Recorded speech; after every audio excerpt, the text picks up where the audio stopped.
So tonight we have Dr. Glenn Loury, and some of you may have heard of him. He's a economist.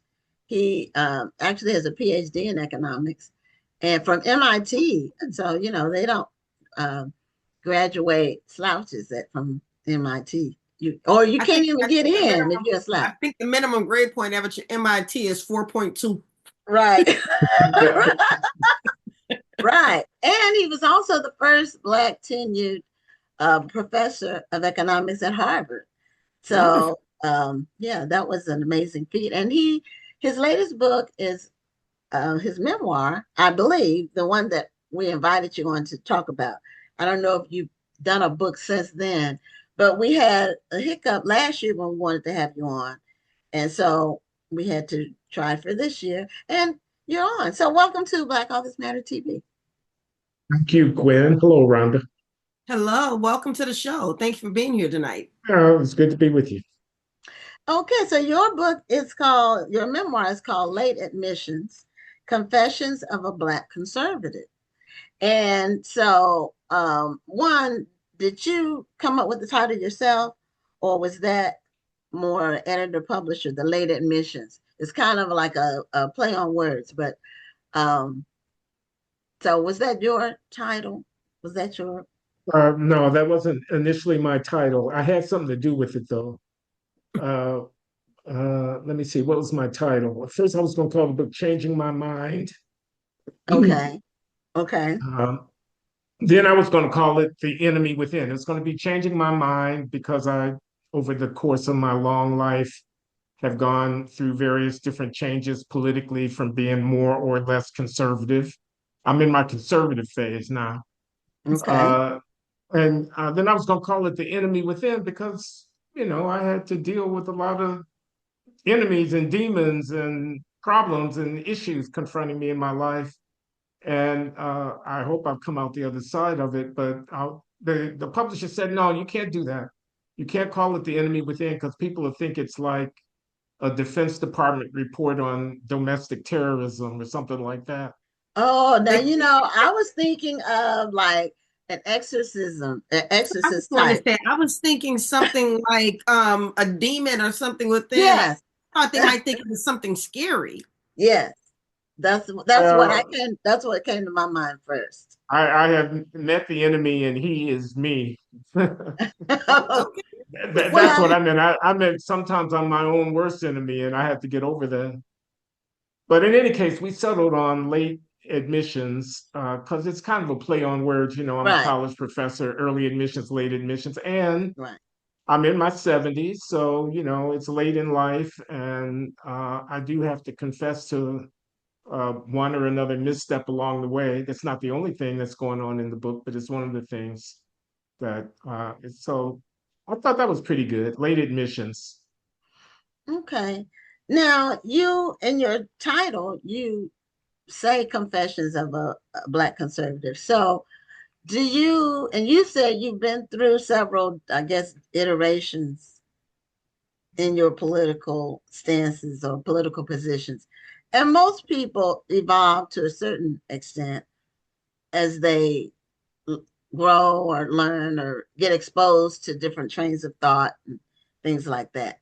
So, where did you start off? You said you had different iterations. Like when you were in college, how would you have characterized yourself? I would have said I was liberal. I would have been voting Democratic. I would have been very enthusiastic about Black Power and whatnot. I would have been against the Vietnam War. I would have thought Richard Nixon's. See, I came up in the 60s and 70s. I would have thought Richard Nixon was, a bad guy.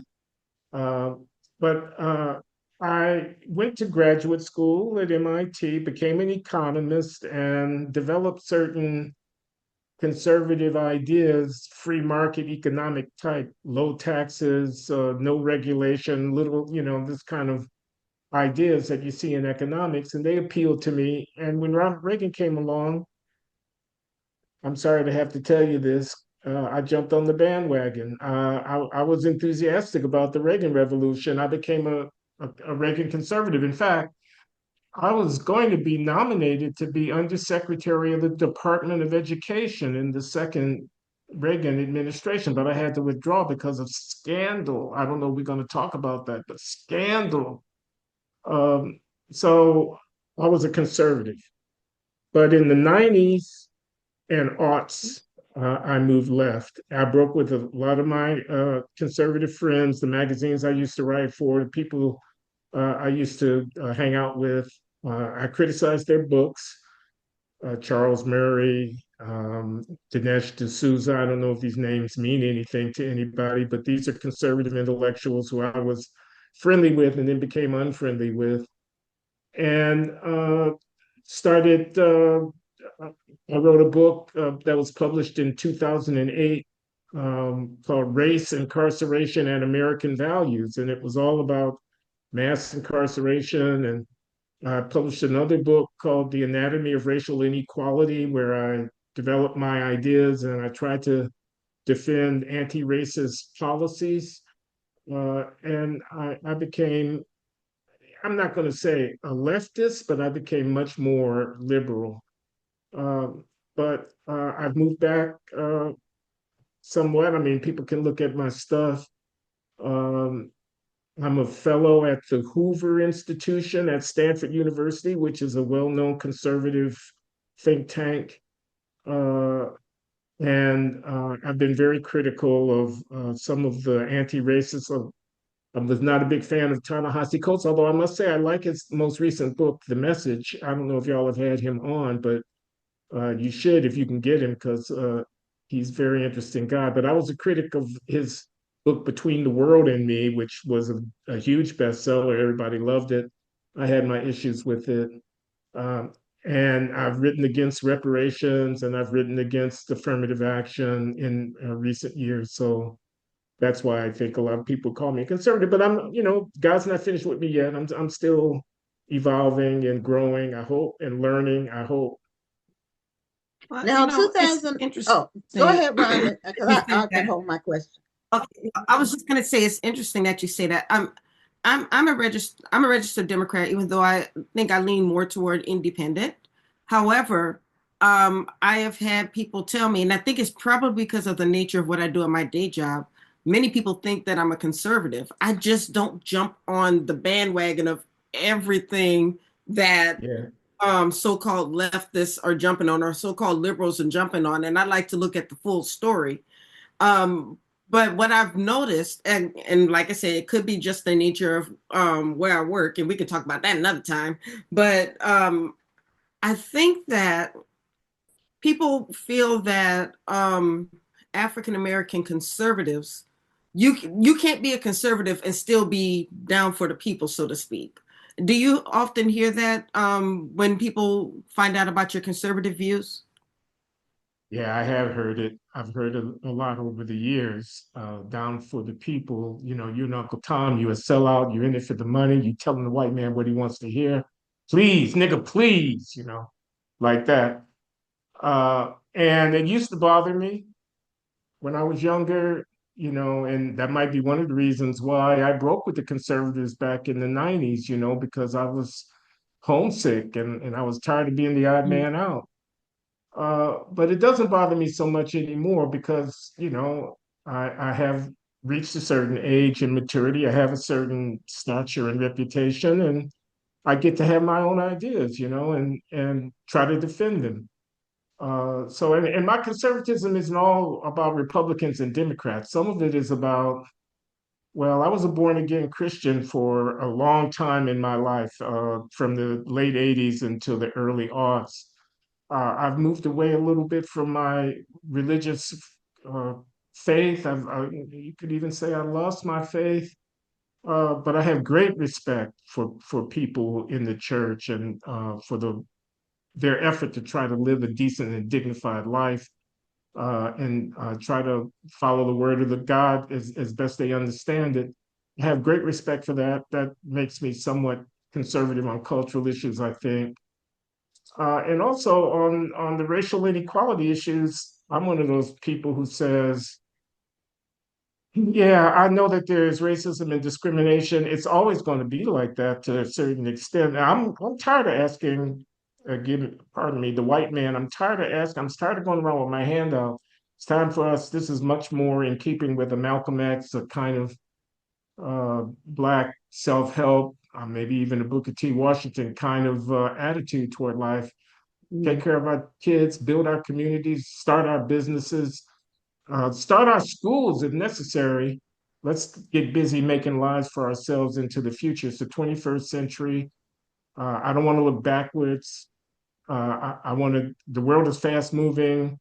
I want Black people to stand up with our shoulders back and take care of our business. And that makes me conservative in a lot of people's minds. Understood. Yeah. Understood. It sounds like you've really been through a lot of changes in terms of, people use the word, what is the word people use? It's not transformed, but it's just you, it sounds like almost like it's not, it's like a up and then down and up and then down and then up and then down, or left and then right and then left and then right. They probably need to use that uh, with your thought process. And did something happen to trigger these different changes, or was it more of an evolution? I know you mentioned Charles Murray and Dinesh D'Souza. I am familiar with both of their work.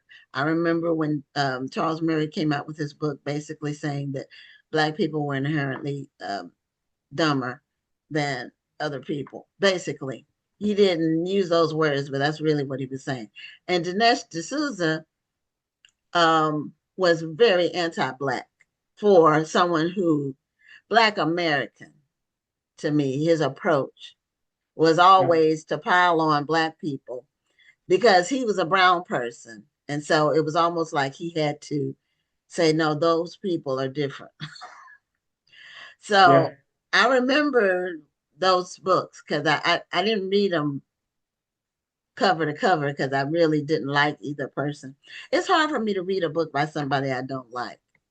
And I can respect a person's position, but when I really don't like them, like just for what they I read Tim espouse, Scott's book. it's hard for me to do. What did you say? I read Tim Scott's book. Tim Scott. Well, I didn't The read Tim. senator from South Carolina. Yes. Mhm. I have not read Yeah, that. I haven't read his book. And my position is everybody should have a right to believe whatever they choose to believe based on their own experience. And I don't have to validate somebody's position. And they don't have to validate mine. And I shouldn't have to validate my own. That's just but a lot of I people now see. I think, agree with that. I don't yeah, feel. I mean, and like I said, I hear it a lot. If I don't jump on the bandwagon, all of a sudden I have to defend my views, and I don't feel that I should have to defend my views. And if I see somebody on my Facebook feed who thinks differently from me, especially if they look like me, but they think differently from me, I'm not going to put them on the defensive to try to make them defend their views. They believe what they believe. I believe what I believe. Okay. I'm okay with that. okay. Or personal attacks. I Right. when Facebook first came out, it was more of a vehicle to where you could really actually exchange ideas Mhm. without making it personal. But over time, it evolved into just personal attacks. And if you say anything that's different from the zeitgeist or just the normal train of thought, especially among Black people, then you get attacked. So I just stopped saying anything about anything because I'm not going to have to defend myself. You're not going to change my mind, especially not if you're going to attack me or call names. And Yeah. I'll give you an Exactly. example, Rhonda. You don't even know about this because the night this person was on the show, you couldn't come on. But one of our recent shows, a couple of months ago, we had an author who was white, and we have a flyer for every week with the four people. And her book was about people passing who were from Louisiana. She was from Louisiana. She had done a lot of research on the topic of Black people passing, and she actually had some of it in her family from way back. I thought it was an interesting topic. So she was the first guest of the night. So she was in the first position. And some people started attack like coming at our page for having a white author as a guest. I mean, these were Black people. They were just going like nuts. I was, I blocked them, I deleted them, and I just said the heck with it because I'm not. You're not gonna do that. But that's how it's become such a triggering thing. People just immediately go on attack, and it's difficult to discuss some topics with some people. I Absolutely. know that's true. Well, is So that some of what you discuss in your book? yeah, that's what I was. What? I'm sorry, say it again. I'm wondering, some of the things that you discuss in your book, are do you discuss similar experiences, in your book? Well, my book starts out with me being a kid growing up in Chicago. It talks about my family, my mother, my father, my sister, my cousins, my auntie. I grew up in my auntie's house. She had a big, beautiful house, and my mother was a Rolling Stone. Wherever she laid her hat was her home. So Your auntie took mama us. was a Rolling Stone. Yeah, That's yeah. that's different. I mean, she passed away 15 years ago. She was a wonderful woman, had a nightingale's voice, a voluptuous figure, a warm spirit, a big round face with a beautiful smile, gorgeous eyes. My mother was a wonderful person, but she was not very stable in her life, and she had men coming and going. And, we moved 5 times before I was in the fifth grade, and my auntie took us in. Anyway, I talk about that. I Okay. talk about my education. Uh, I talk about becoming a father when I was 18 years old, and again when I was 19, again when I was 21, about a son who was born when I was 21, who I didn't acknowledge until he was a grown man. I talk about my education at MIT, about working in a printing plant in Chicago, because I worked and went to junior college and then got a scholarship to Northwestern University in Evanston, Illinois. But I had a family with 2 kids and a wife, and I had a full-time job while I was going to college. I talk about all of that. Okay. And I have different themes, and one of them is the enemy within. It's like not being able to resist temptation and getting myself into all kinds of complicated situations. It's like being afraid that I was going to fail in my job and cutting corners and taking the easy way out. I want people to read the book, so I don't want to go into too much detail Right. about it. It's Right. like, uh, becoming a cocaine addict when I was in my late 30s and almost destroying myself because of my dependence on that drug. I like to smoke crack, and I was a professor at Harvard, and I was, living on both sides of the line. Uh, and I talk about that, and a lot of stuff like that. I take people through all of my periods of challenge and growth. I talk about becoming a Christian, the wonderful congregation that my late wife, her name was Linda Loury, Dr. Linda Loury. I met her in graduate school, a Black woman from Baltimore who became a PhD in economics just like me. And I broke up my first marriage. And when it broke up, Linda and I met, and we married. We had 2 sons. Talk about the years I spent with her, talk about not being faithful to her, and all of the pain and struggle that she had to go through sticking by her man, even though, he was not doing what he was supposed to do. I talk about us growing out of that. So, it's a long story, and I try to tell it in full. Well, you sure have had an interesting life. Um, Thank you. you've had a lot of ups and downs, and the things that you've been through are not things that people typically would associate with someone who says they're conservative or black conservative. So, uh, there's a lot of stereotypes, of course, about people who are black and conservative, and some of them are true, some of them are completely false. So, and I'm not a registered independent because we can't do that in Texas, but I've been independent for at least 20 years because my position is no party owns my vote. And so I vote on issues, and because I've been in business my whole adult life practically, I see things from that perspective. Where Um, are you in Texas, may I ask? Houston. You know, that's my wife's hometown. My second wife, Linda, whom I mentioned, Oh, passed away.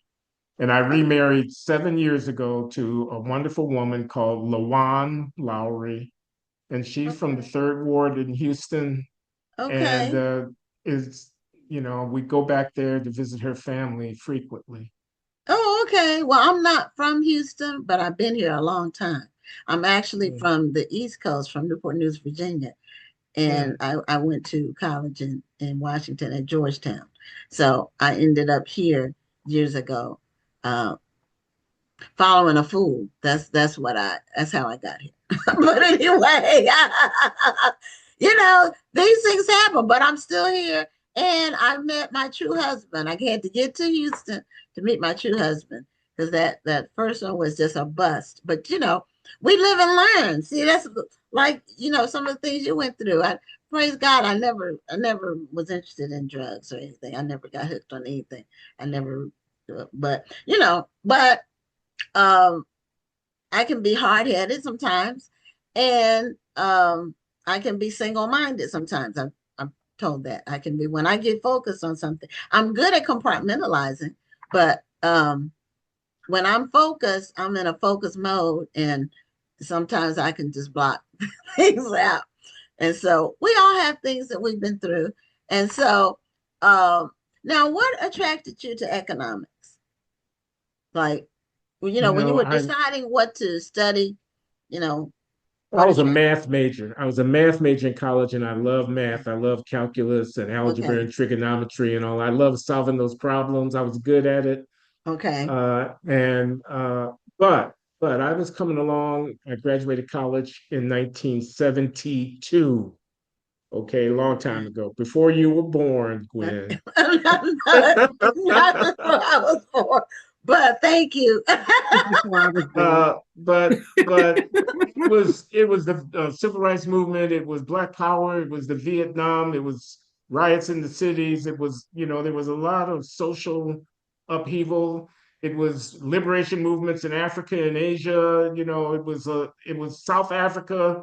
It was just a time of political intensity, and I didn't want to go off to a library in a carrel in the corner somewhere solving math problems. I wanted to do something that connected with the real world. And economics offered me the opportunity to keep doing math because economics is very math intensive, but to be relevant to social issues, especially race, racism, discrimination, inequality, and so on. So I chose economics for graduate study after I finished my undergraduate degree in math. Okay, yeah, I liked. I was a business major, and I loved economics, and I liked statistics and probability. Those are some of my favorite things to talk about because they are numbers, but they're relational numbers. Oh, I like that. I agree with that. Yeah, it's in relation, and economics, it's a science, and some people can pervert it sometimes, but uh, so there's some principles that hold true all the time, like supply and demand, Yep. and those. My It, favorite is there's no free lunch. well, yeah, Yeah. no, well, I so taught my daughter, nothing is free, which is the same Nothing thing. is free. Nothing It's is a free. very deep point. It seems like it's Yeah, a simple point, but it's a very deep point because people it think is. they can make stuff come from nowhere, and nothing comes from nowhere. No, nothing is free. And so when somebody tells you something is free, they're lying to you. Or there's a catch. There's it's a scam. And when people even things that the government provides that they say are free, they're not free. No, Taxpayers are paying for them. yes, ma'am. The money is That is not falling correct. out of the sky. It's not like growing on trees and you just pick the leaves. No, In the it's not army, free. they say no free chicken. No. There's That's right, there's no Ralph. there's no such thing. And a lot of times when something is considered to be free, it loses value because it is considered to be free. Do you Right. understand what I mean? It's I less do. valuable because People People want don't things they put the feel that right they have price to on work it. for.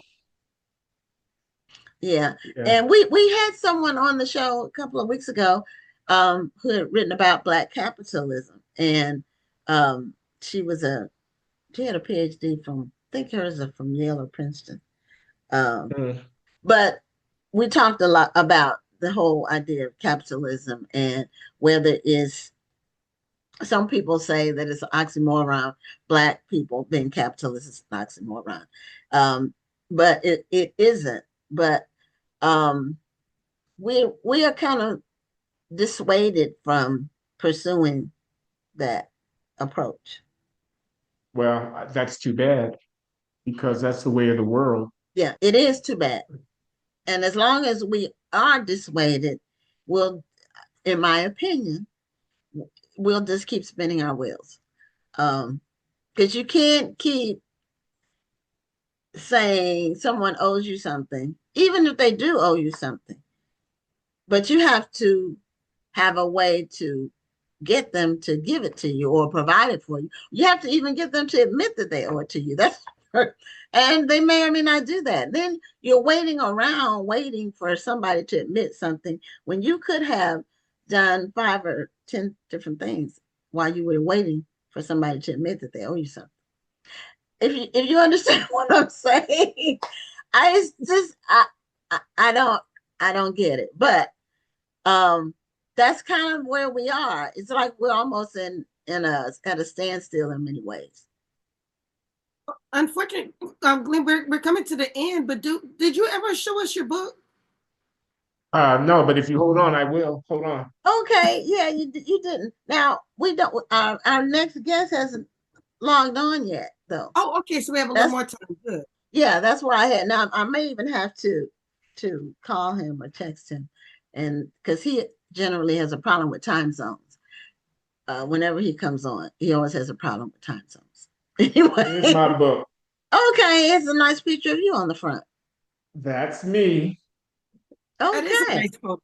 Mhm. It's published by W. Norton and Company, Norton and Yeah. Company, and you can get it Okay. at Amazon or any place else. And Okay. it's out in paperback now as well. And there's an audio book which I I was just about to recorded. ask about audiobooks because I'm an audiobook girly. So There's an audio book. Okay. okay, And your good because voice I is listen on to it. the books while It's I my walk. voice. I spent Okay. 3 whole days in a booth reading my book into a microphone. Oh. How So did that feel reading your own work? weird. It felt good though. I was very proud. I said, "Oh man, he put that very well, didn't he?" Oh, Now, oh, see, I've seen people who will they narrate their own book, but then they start to venture off from the actual written text, and they start they'll say, "Okay, I'm going to stop reading the book for a minute. Let me tell you what I really think," and then they'll go back to reading the book. I've seen people do oh, that before. really? I've seen some people. Gary V does it all the time. Well, Okay. no, this was a contract with an audiobook publisher. They had a very strict protocol, and if Good. I deviated from the text, the guy in the other side of the booth would stop and back up the tape and ask me to repeat myself. Oh, okay. So it was strict. Now, Yeah, there was no way out. so I want to ask you a little bit about because our next guest is is late. If you don't mind going a little bit over on the time. No, I got a little bit of time. I didn't eat dinner yet. It's 8:30 over here on the East Coast, so I hope you don't keep me too late. Yeah, And I'm my on the lovely East too, so I understand. Houston-born wife is waiting for me. Oh, okay. Okay. Um, when you got into teaching economics uh, at the university level, do you teach at the graduate level or undergraduate level or both? Both, Okay. both. So, in teaching economics, how do you find the students in terms of their point of view in today's world regarding economics? If you understand what I'm saying, Well, because I've today's been world at is Brown. different from the '70s or the I've been even the here. Yeah, I was just going to say I've been here at Brown University for a while, since 2005, so that's 20 years. okay, And the students are uh, very ambitious, and a lot of them want to go into finance. They want to go into business. They want to get hired by one of the hedge funds in New York, one of the banks. okay. Uh, they might consider Chicago or Los Angeles, but it's Ivy League. Everybody thinks they're going to be a millionaire, a billionaire, and it's hard. There are some exceptions to what I'm about to say, but it's hard to get them to take stuff that they don't see an immediate payoff from seriously. Yes. And, Hmm. you know, I have a love of the subject. I mean, I've been an economist since I was in my 20s. That's a half century. There are some classic ideas, books, things that I want people to appreciate for their own sake, and not for, how they can make a buck on it. So there's that. The other thing I'll say is people don't know enough math. Uh, a lot of my students are relatively illiterate mathematically, and if I now not the graduate students, but then the graduate students are mostly foreign-born students in the places where I've been teaching. They're mostly from Asia, Latin America, Europe. Hmm. Maybe 1 in 5 of our graduate students is an American here at Brown. But the American undergraduate students are relatively illiterate in terms of sophisticated mathematical technique. Not all of them, but many of them. Do you think it's because of AI? I mean, we're No, becoming a little bit more dependent on it. no, I think it's our K through 12 education system and the emphasis that people put on advanced courses in mathematics. I'm not talking about algebra and whatnot. I'm talking about calculus and differential equations and functional analysis and things of this kind. And at the frontier of theoretical and statistical research in economics, you need to know linear algebra. You need to be comfortable with complicated mathematical manipulation, and a lot of our kids just don't have the background for that. Yes, I was gonna uh, agree with something, well, Rhonda's point of view, in that perhaps they're depending more on calculators or computers and not their minds as much for math. Yeah, okay. I mean, you can depend on calculators to calculate, but if the argument is not about a numerical calculation, but it's about an abstract principle, the calculator is not going to do you much good. Well, that's true. But I don't think they're teaching mental math like they used to in schools, the K through 12. Yeah. I think that's being lost on younger generations. And so just some for small things, just like, multiplication Well, tables and things like just, that. just to clarify my question, as you know, I'm a believer in AI. I use AI, but I also feel that you have to have a base knowledge in order to use AI to its fullest potential. You can't Yeah, just type something into, let's say, Chat GPT and get the answer. You still have to understand, you still have to have a core understanding of how you get to that. And then also AI makes mistakes. You have to have a core knowledge, or else you're going to be taking in wrong information. sure. But so I have nothing against AI. I think that though when you in school, if you're not teaching that base knowledge, and the kids are turning in some AI generated stuff, and you're not teaching them how to get to that. I mean, when I was in school, people thought that computers were going to take away our math knowledge, and they didn't want us to use calculators and computers. We still had to learn the base knowledge when it came to math and formulas and so forth before we could start using the calculator. We could use, or we could find the answer, but we still had to show our work. So that was the way they taught us the base knowledge. And so I just wonder if that's still happening in school. Yeah, I guess so. It's been a long time since I've had anything to do with K through 12, though. Yeah, well, it's the reports about American students and our position in the world when compared to other students in other countries tells that Pretty story. depressing, pretty It is depressing. very depressing. And Listen, it's y'all, you gotta let me go now. You promised me a we half an will. hour. We will. So we Okay. appreciate you being on the show, and congratulations on your memoir. Thanks for letting us know it's in paperback now and audiobook. And we really appreciate you taking the time to come on. Thank you. I'm very nice, happy to make your acquaintance at Black Authors Matter TV. Okay. Okay. All right. Well, have a great night, Dr. Larry. Goodbye, Gwen. Goodbye, Rhonda. And Goodbye. tell Have a your wife, hey, from Houston. I'm definitely going to tell her that. That's the first thing I'm going to tell her. Okay. All right. Have a great night. Bye bye. Bye bye.